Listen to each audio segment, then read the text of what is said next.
जाओ वो बेटियां जो सिग्नल पे भीख मांग रही हैं कुछ उनकी मदद कर दो। हमें कहते हैं ना ज़कातखोर, मौलवियों को कहा जाता चंदे खाने वाले। कसम खा के कहता हूं अगर हमारी कौम ने सही से ज़कात निकाल दी होती तो आज कोई बेटी सिग्नल पे खड़े होकर के ना इज्जत के सौदे करती ना नामूस के सौदे करती। कसम खुदा की हर बेटी यतीम होती या बेवा होती अपने घर के अंदर छत के नीचे इज्जत से बैठ के। बदलो अपने आप को, बंद करो ये तमाशे हो रहे हैं। हम कहते हैं वो वाला डीजे लाऊंगा जो आज तक सिरोली की जमीन पे आया ना हो। कंपटीशन क्या जनाब, एक जगह गया मैंने कहा हाजी जी हो के बजवा रहे हो, कहने बच्चे नहीं माने। मैंने कहा तू है इनका बाप या ये है तेरे बाप? मानते नहीं मेरी। मैंने कहा सुन अगर नहीं मानते तो हलाल के लुक़मे नहीं खिलाए। अगर तूने बच्चों को हलाल के लुक़मे खिलाए होते जरूरत नहीं थी तेरे आगे खड़ा हो जाता।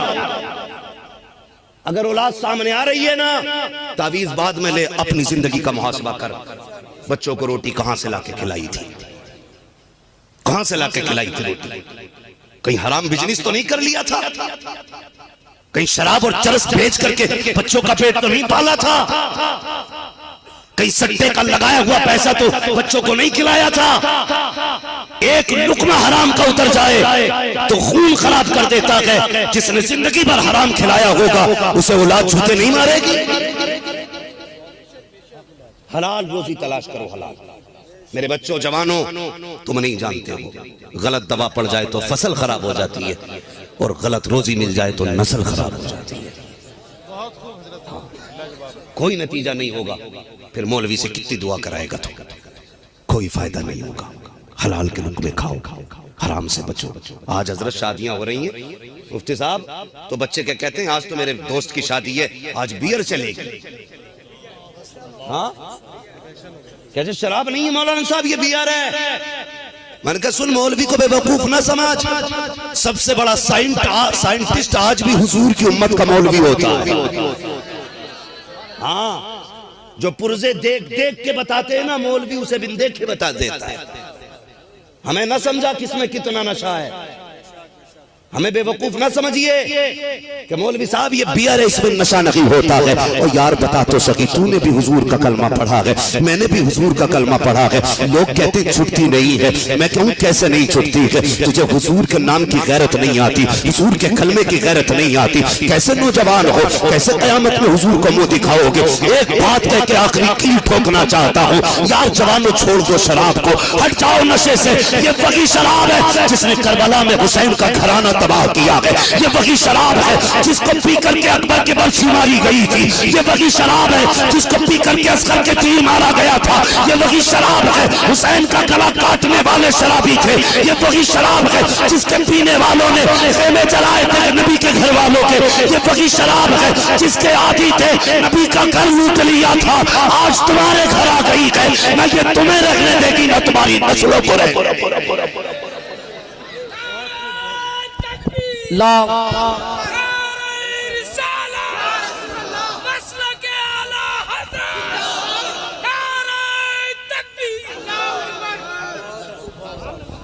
बंद करो ये तमाशे। तू हुजूर का उम्मती है यार, तुझे इसमें कितनी मस्ती है? बियर की मस्ती पे झूम गया तू? कसम खुदा की पूछ अबू बकर से, जो हुजूर ने गार में पिलाया था उसमें कितनी मस्ती थी। हो कहां यार? डॉक्टर इकबाल ने कहा था तेरे दामन में है किस लालो जवाहर की कमी। तू किसी और के दामन की तरफ क्यों देखे? तुझे शराब से इतना प्यार है जो नापाक है, खुदा ने तेरे लिए जन्नत में शराब तहूर का इंतजाम रखा है। क्यों पी रखे हो इस पेशाब से ज्यादा बुरी चीज को? थूक दो इस पे। तुम्हें क्या लगता तुम ज्यादा ब्रांडेड पीते हो? तुमसे ज्यादा ब्रांडेड तो सहाबा पिया करते थे। लेकिन जब हुजूर ने कहा हराम, तो शराब नालियों में ऐसे बह रही थी जैसे पानी बहता है। यहूदियों ने कहा था क्या मसला है, इतनी कीमती शराब नालियों में बहा रहे हो। सहाबा ने कहा था मेरे हुजूर ने इसको नापसंद फरमा दिया है, इसलिए अब हम इसको घर में नहीं रखेंगे। तब यहूदियों ने कहा था अरे क्या करोगे बहा करके, इसको बेच दो, बिक जाएगी, कीमत से फायदा उठा लेना। तब गुलामों ने कहा था तुम नहीं जानते हो, अरे जिस चीज को मुस्तफा नजरों से गिरा देते हैं हम उसकी कीमत भी नहीं संभाला करते हैं। जो नबी को पसंद नहीं है वो हमें भी पसंद नहीं है।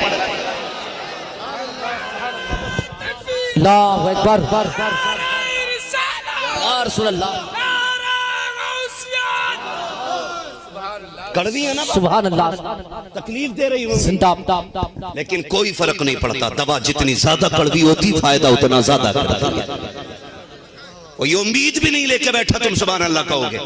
मुझे तुम्हारी सुभान अल्लाह से गरज नहीं, मुझे तो अपने नबी की रजा से गरज है। हाँ, सिर्फ उनकी रजा चाहिए। इसलिए गुजारिश है नस्लें बचा लो। डॉक्टर इकबाल ने कहा था न संभलोगे तो मिट जाओगे हिंदी मुसलमानों, तुम्हारी दास्तान तक भी न होगी दास्तानों में। आज इल्म से दूर है, इल्म से दूर है। हम ये सोचते हैं बेटा हमारा पढ़ गया मौलवी हो गया ना तो सिर्फ इमाम बनेगा, 6-7 हज़ार कमाएगा। चलो मान लो 6-7 हज़ार कमाएगा, उठे जो महीने में लाखों का बिजनेस करता है और देखे इन 5 हज़ार वालों से कपड़े मिला के दिखाएगा। हम बताते हैं तेरे कपड़ों में ज्यादा दाग है या मुस्तफा के दीन के वारिस के कपड़ों में ज्यादा दाग है। हाँ, ये 5 वाले भी साफ रहते हैं। क्या बात है, तुम 10 लाख कमा के भी साफ नहीं रहते। हाँ, जानते हो उलमा के ज़ाहिर पे जो नूर होता है ये बातिन का नूर होता है। इनके रिज़्क़ हलाल होते, इनका दिल साफ होता है, इसलिए इनका ज़ाहिर भी नूरानी लगता है। वो जो बैठा है ना अंदर कहता नहीं कोई बात नहीं, मैं तो पीता ही नहीं, बस दुकान ही तो है मेरी, मैं थोड़ी पीता, बिक रही है ना, बैठूं मैं, नौकर रहते दुकानों का। ये है हमारी चालाकी। बंद कर यार, कहता नहीं जी, अगर ये बंद कर दिया ना तो फिर बच्चे भूखे मर जाएंगे। मैंने कहा शराब रज़ाक नहीं है, रज़ाक अल्लाह है, अल्लाह के सहारे छोड़ना। वो एक बंदे का फोन आया मुफ्ती साहब, वो मुझसे कहने लगा हज़रत जी आपकी मैंने तकरीर सुनी कि दाढ़ी की मूंडने की उजरत हराम होती है। तो जो है हाँ, क्या हज़रत जी आपकी तकरीर सुनी आपने, उसमें कहा कि जो दाढ़ी मुंडाई में पैसा मिलता है वो हराम होता है। मैंने कहा बेशक। उसने कहा फिर मेरी दुकान कैसे चलेगी? मैंने कहा क्यों? कहने लगा मैं भी पेशे से नाई हूँ, कटिंग करता हूँ, वो क्या बोलते हैं इंग्लिश में, जाने क्या नाम कहते हैं, सैलून। हाँ, बोले मेरा भी सैलून है। मैंने कहा फिर? कहने लगा अगर दाढ़ी मूंडना छोड़ दूंगा कमाई कम हो जाएगी। मैंने कहा गलत, एक बोर्ड लगा दे दुकान के आगे और ये कह दे यहाँ हुजूर की सुन्नत पे उस तरह नहीं चलता है। जवान था, बात मान गया। कमाल मेरा नहीं, कमाल हुजूर का है। हाँ, हम तो वो हैं साहब, हमारी अपनी औलाद बात नहीं मानती है, दूसरे क्यों मानेंगे? अगर कोई भी मानता है तो मदीने वाले का करम है, हुजूर का करम है। मैंने कहा लगा यार एक बोर्ड। उसने अपनी दुकान के आगे बोर्ड लगाया, खबरदार मेरी दुकान में हुजूर की सुन्नत पे उस तरह नहीं चलता है। 1 महीने बाद उसने फोन करके कहा, बोले हजरत जितनी पहले कमाई थी अल्लाह ने उससे दुगनी कमाई करा डाली है, दोगुनी कमाई। मैंने कहा ये कैसे हुआ? उसने कहा जिस मोमिन को, सुन्नी को, सहीउल अकीदा को, नेक आदमी को पता चलता है वो इतना अच्छा है, दाढ़ी नहीं मूंडता, कहता आधे शहर के नेक लोग मेरी दुकान पे आया। मैंने कहा यार ये तेरा कमाल नहीं, ये मदीने वाले का कमाल। बेशक, सुभान अल्लाह। तो ये है, आप नियत तो करो ना, फिर अल्लाह बरकत देता है, अल्लाह बरकत देता है। लेकिन हमारे यहाँ सट्टा भी खूब है, शराब भी खूब है, सारी चीजें खूब है, निकल जाओ इससे। क्या समझते हो ये जो घर तोड़ने के नंबर है, ये जो मुसीबतें हम पे आ रही हैं, क्या समझते हो सिर्फ हम पे जुल्म है? हमारे अपने अमाल है, अपने अमाल है। जो कौम, अच्छा इतने लोग बैठे, हाथ नहीं उठवाऊंगा, खुद मुहासबा कर लें जो मैं कहने लगा हूं। हम में से कितने ऐसे लोग हैं जिन्होंने आज उस पूरे दिन में कुरान एक बार भी खोल के नहीं देखा? मैं हाथ नहीं उठवाऊंगा, मैं हाथ नहीं उठवाता हूँ, मुझे डर लगता है कहीं बंदा इज्जत की खातिर झूठे हाथ उठा दे। तो मैं जानता हूँ इन महफिलों की अपनी शान क्या होती है। यहाँ आज अकेले नहीं बैठे हो, अल्लाह के फरिश्ते भी आए बैठे। अकेले नहीं हो, खुद मुहासबा करें। हम में से कितने लोगों ने सुबह से कुरान खोल के नहीं देखा? सुबह छोड़ो यार, कितने ऐसे होंगे जिन्होंने 8 दिन से कुरान नहीं खोला, कितने ऐसे होंगे जिसने महीनों से कुरान नहीं खोला, कितने ऐसे भी होंगे जिन्होंने साल साल भर से कुरान नहीं खोला है, कितने ऐसे भी होंगे जिन्होंने जिंदगी बीत गई कुरान नहीं खोला। यार कुरान सिर्फ बख्शिश के लिए नहीं आया था, सिर्फ जादू उतारने नहीं आया था, सिर्फ मुर्दे बख्शवाने नहीं आया था। कुरान तेरे लिए जिंदगी का सबक बन के आया था, कुरान तेरी जिंदगी की रोशनी बन करके आया था। हमने कुरान ही नहीं खोला, फिर हम कहते हैं जी वो जुल्म कर रहा। नहीं, जुल्म हम कर रहे हैं। जिन घरों से आज से 600 साल पहले कुरान की तिलावत की आवाज आती थी, आज सुबह होते होते गानों की आवाजें आती हैं। सुबह रहमत के फरिश्ते आते हैं, जमीन पर बरकतें लेकर के लौट जाते होंगे आधे रास्ते से, कहते होंगे मालिक की जमीन पर भेजा था। आज इस जमीन पर कोई कुरान पढ़ने वाला नहीं है, हर घर से गानों की आवाजें आ रही हैं। यार दिन कितने बदल गए हैं। सुबह उठ के चैनल लगा दिया करते हो, शाम अपनी पसंद के गाने सुन के सोया करते हो। तुम्हें क्या पता है, गानों की लज्जतों में डूब जाते हो। कसम से जो नाच सुन लेते हैं वो कभी नाच की लज्जतों से नाशना नहीं होते हैं। और तुझे क्या पता हुजूर की बातें कितनी प्यारी होती है। मेरे नबी की अपनी शान तो ये है, सुल्फ देखी है कि नजरों ने घटा देखी है, लुट गया जिसने मोहम्मद की अदा देखी। बाबा जिंदाबाद, बेशक वाला जिंदाबाद। अपने आप को वाह वाह, सुबह कुरान लेके बैठा करो। हमें कितने ऐसे कुरान तक खोल के नहीं देखा, और फिर कहते हैं कि भाई अब घर तोड़े जा रहे हैं। घर नहीं, तेरा मुंह भी तोड़ा जाए, मुंह भी तोड़ा जाएगा हैं। फिर हम रोडों पे आके कहें अल्लाह भेज खालिद बिन वलीद को, जो माँ पूरी जिंदगी सीरियल देखती रही, उसकी गोद में खालिद बिन वलीद आएंगे। जिस बाप को बच्चे पैदा करने के बाद यही पता नहीं चला बच्चा जा कहां रहा है, उसकी नस्लों में मोहम्मद बिन कासिम आएंगे। हैं कहां? कहीं भी जाओ बाप की अजमत बयान कर देना। क्यों? बाप की अजमत है, औलाद की कोई जिम्मेदारी नहीं है। औलाद की भी जिम्मेदारियां, फरमाया औलाद पैदा हो तो अच्छा नाम रखो, ये लाजिम है बाप पे। फिर उसको अच्छी तालीम दे, ये भी लाजिम है बाप पे। जहां उससे पूछा जाएगा अब्बा को कंबल दिया था कि नहीं, बाप से भी पूछा जाएगा तूने औलाद को अच्छी तालीम दी थी कि नहीं। बचना नहीं है, ये याद रख लेना। अगर ये समझ रखा है कि जन्नत प्लेट करने वाला है तो मुझे भी बताओ कहां बट रही है। तुमसे पहले मैं फ्री की लेने जाऊंगा। जन्नत इतनी सस्ती होती तो बिलाल कभी कोड़े न खाते। हाँ, जन्नत इतनी सस्ती होती तो जुनैरा की आंखें ना निकाली जाती। जन्नत इतनी सस्ती होती तो सुमैया को बीच से चीरा ना जाता। पूछ जन्नत कितनी सस्ती है, कसम खुदा की जान देकर भी कभी कभी मैसर नहीं होती। इतनी महंगी है जन्नत, इतनी महंगी है जन्नत। कोई मुसाफा करके कह दे तू जन्नती है तो ख्याल करना, आईने के आगे खड़े होकर देखना, मैंने इतने गरीबों का गला घोट के इतना पैसा लिया है, मैं जन्नती हूं? पूछना कभी अपने आप से, पूछना कि मैंने हराम के इतने लुक़्मे खाए, मैं जा सकता हूं जन्नत में? अल्लाह पूछेगा नहीं। कितनी आसानी से लोग कह देते अरे सब बख्शे जाएंगे। तुझे क्या लगता है सारी बख्शे जाएंगे? जहां मुफ्ती साहब खड़े होंगे वहीं पे एक शराबी खड़ा होगा कयामत में। बताओ, जिसने पूरी जिंदगी किसी औरत पे निगाह न डाली हो, जहां पे वो खड़ा होगा वहीं पे किसी ज़िनाकार को खड़ा कर दिया जाएगा। कोई तो फर्क होगा ना, कोई तो हद होगी। इतने सस्ते नहीं। जानते हो मेरे हुजूर ने क्या फरमाया था? उम्मुल मोमिनीन, सच्चे बाप की सच्ची बेटी हजरत आयशा सिद्दीका से फरमाया था, आयशा अगर कयामत में खुदा ने करम ना किया तो समझ लेना कोई नहीं बख्शा जाएगा। किससे कहा था?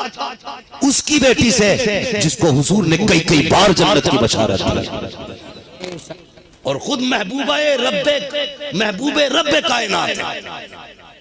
इतनी बड़ी शान हज़रत आयशा सिद्दीका की है। नारे लगाओ, मैं इनकार नहीं करता, लेकिन नारे सच्चे होने चाहिए, सच्चे होने चाहिए। यहाँ कह रहा गौस का दामन नहीं छोड़ेंगे, घर जाके कह रहा पड़ोस की खेती नहीं छोड़ेंगे। हाँ, कुछ लोग तो हजरत बकरे इसलिए लेते हैं कि बकरा ईद तक बरसिंग रहेगा, खूब चढ़ जाएंगे, खूब बिक जाएंगे। हाँ हजरत बड़े चालाक लोग हैं, 3 बजे खोल देते, फजर में बांध देते। बरसिंग वाला सुबह को आता कहता नहीं हमारा तो बंदा पड़ा। ये हमारी नीयत है। और आ जाओ 11वीं का भी लंगर बटने लगे, प्लेट टूट जाएंगी, दांत टूट जाएंगे। ये जिंदगी हमारी, ये है हम। भाई हजरत आयशा सिद्दीका से हुजूर ने कहा था, आयशा अगर रब ने करम न किया तो कोई नहीं बख्शा जाएगा। आयशा सिद्दीका को बड़ा नाज था, मैं सिद्दीक की बेटी हूँ, हुजूर की महबूबा हूँ। हुजूर मैं भी नहीं, दिल फटता है। फरमाया हाँ आयशा तुम भी नहीं। फिर कहने लगी या रसूल अल्लाह पता कैसे चलेगा कि फंस गए या बच गए? हुजूर ने फरमाया आयशा अगर रब ने कह दिया ठहर तो समझ लेना फंस गए, और उसने अगर अपने कर्म की चादर डाल दी तो समझ लेना बच गए, बच गए। भाई बातें सारी अपनी जगह, अल्लाह चाहे तो इतने से के बदले में बख्श दे, मगर जब वो पकड़ने पे आता है ना तो खाल उधेड़ देता है, खाल उधेड़ देता है। दुनिया को गालियां देने से बेहतर है अपने आप को देखें, अपने आप को देखें। समाज हमारा आपसी रंजिश में मर रहा है। इतने बड़े मजमे में क्या सारे लोग एक दूसरे का प्यार लेके बैठे होंगे? इसमें कितने ऐसे होंगे जो फूफा से नाराज, कोई भाई से नाराज, कोई ताऊ से नाराज, कोई चाचा से नाराज, कोई माँ से नाराज, कोई बहन से नाराज, कोई अपनों से नाराज, कोई खानदान से नाराज, कोई पड़ोसी से नाराज। इतनी नफरतें लेके हम जलसों में बैठे। हाँ मस्जिद में बकबके कपड़े पहन के जाएगा एकदम नए, ऐसे कॉलर खड़ा होगा, कलफ लगा होगा, आस्तीनें यूं चल रही होंगी। अल्लाह कहता तेरे कपड़ों को तो मैंने देख लिया, मैं तेरे दिल भी देख रहा हूं। यहां जो सजदे करने आया है खाली कपड़े की सफेदी से काम नहीं चलेगा, थोड़ा दिल भी सफेद करके ला, दिल भी सफेद करके ला। दिल काले हो गए हमारे, हराम खा रहे हैं हम दिनों रात। जवानों ये जो वक्त गुजार रहे हो ना चौराहों पे, बड़ी कीमती जिंदगी है तुम्हारी, बड़ी कीमती जिंदगी है। कसम से हुजूर हमसे प्यार करते हैं, वरना हम मिट गए होते, मिट गए होते। हुजूर ने हमेशा कमजोरों को तरजीह दी। 8 साल दादा की किफालत में मेरे हुजूर रहे। जब आपके दादा के विसाल का वक्त आया ना, सारे बेटों को बुलाया, फरमाया मेरे बाद मेरे पोते को कौन संभालेगा? तो अबू जहल ने कहा था मुझे दे दो, अबू लहब ने कहा मुझे दे दो। ये सारे लोग मतलब चाहते थे, जितने लोग थे। अबू लहब कहने लगा मुझे दे दो, फरमाने लगे नहीं तेरा दिल ठीक नहीं है, तुझे नहीं दिया जाएगा। अब्बास, अमीर हमजा सबने मांगा। फिर हुजूर से फरमाया अब आपकी मर्जी है, जिसके पास जाओ आप रह लो। हुजूर उठे और हजरत अली की वालिद की गोद में जाके बैठ गए, जबकि सबसे ज्यादा गरीब थे हजरत अली के वालिद। यार कसम से मेरे हुजूर ने बचपन से ही गरीबों की हौसला अफजाई की है। इतना प्यार किया है हुजूर ने कमजोरों से। जिम्मेदारी बनती है हमारी भी। हराम खा लो, हलाल हराम मत खाना, फले फाके मर जाना। मत जाओ शराब के करीब, बंद करो यार ये ढोल। हुजूर के हो ना, है ना सारे हुजूर के? बोलो सारे हुजूर के है ना? जन्नत का मालिक कौन है? सारे बोलो। वो नहीं बोल रहे जिनकी अभी शादी नहीं हुई है, तो मौलवी कहीं हम पे ना चिपका जाए। भाई शादी ब्याह होना, निकाह किसकी सुन्नत है? और जोर से। ये बच्चे बैठे ना छोटे छोटे, अल्लाह इन्हें सलामत रखे। मैं कहता हूं बच्चों को जलसों में लाया करो।